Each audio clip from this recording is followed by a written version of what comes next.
Alright. It's finally time for me to do another video on this car.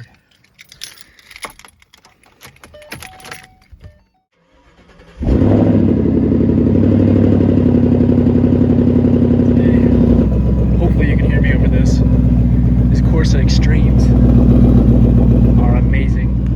Today, I'm doing the 5 things that I love about my 2014 Ford Mustang GT. I think I'm going to take it to the car wash and clean it out a little bit because I take this thing to the car wash like every single day and it still looks abysmal.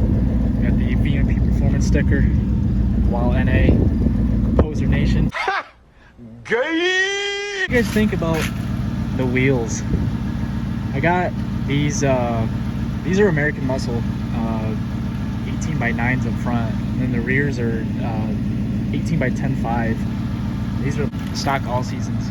235/40, 235/50 18 on the side. These are 295/40 18s. Nittos, 555 G2s. Nothing really all that spectacular. But enough talk about stuff that doesn't really matter right now. Today, I'm gonna go take this for a little cruise so I can talk to you guys about the stuff that I love about this car. Alright, so the last time that we were in this car was a couple months ago, I think, and it had 20,000 miles. Now we've got 25,000 miles, and we also have the SET4 on the side just so that I can look to make sure everything's okay. VMP hooked me up, made sure the tune was perfect, and now the car is running absolutely flawless. So with the mods not in mind, because I'm doing this video for people that are thinking about buying a late model S197. I'm going to be talking about the stuff that I liked about the car when it was stock,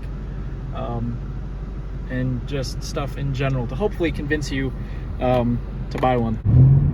Alright guys, we're in the car now, and we're just cruising down the road. I'm on the way to the car wash because I clean this car like 15 fucking times a day, and it still ends up dirty. If you live in the Midwest or a place that's, you know, super dry when the summer pretty much comes to an end, you'll know how that feels. You know, when I bought it stock, it really wasn't what I expected it to be.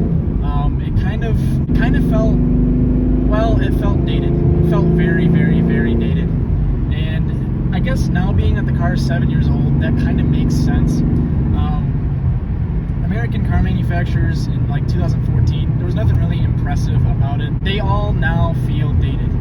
You gotta remember, 7 years have passed. It's very dated.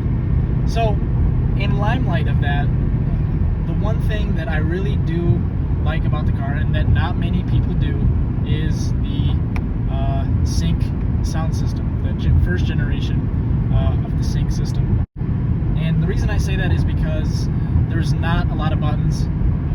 There's no touchscreen. There's no light that flashes in your eyes at night. It's just everything that you need in a digital instrument, and that's it.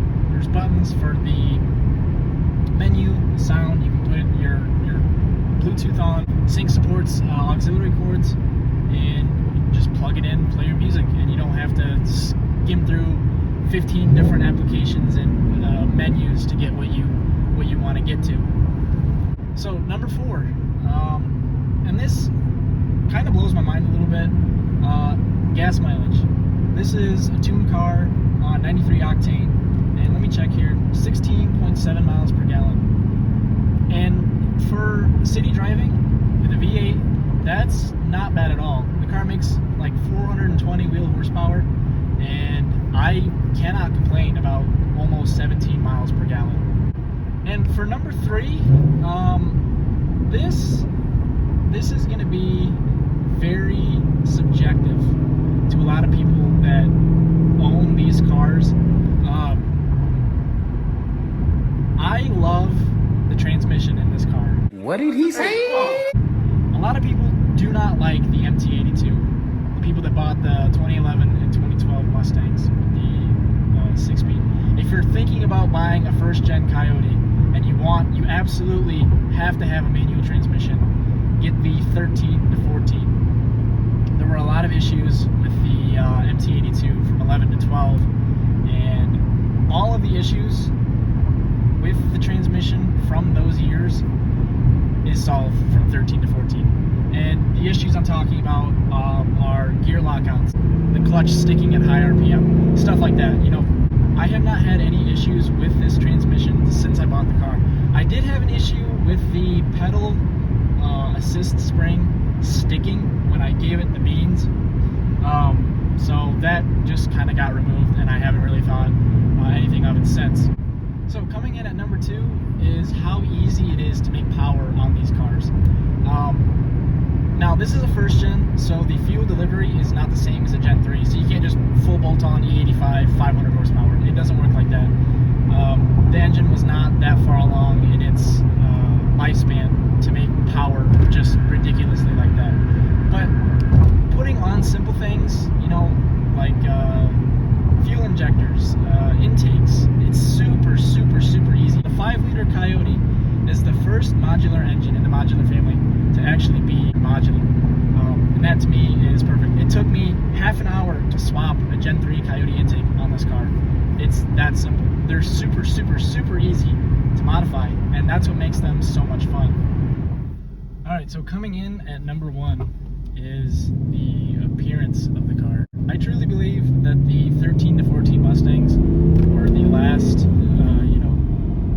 Mustang-looking pony cars.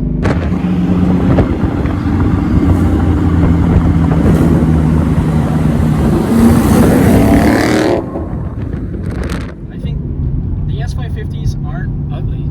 I do like the way they look, but they're very European. And when I think of a Mustang, I do not think of a European car. The S550 kind of instills that. While it looks European, it still looks American. But that's besides the point. The S197, the late model S197s, look muscular. And the Mustang never really was a muscle car, save for the special models, the 69 Boss, stuff like that. The Mustang is more or less just kind of a cruiser car, you know? You got in it, drove around, and it looked pretty. And nowadays, with the Coyote and all the modifications you can do to these cars, you really don't have any excuse to not have a fast pony car. They're kind of just inherently quick.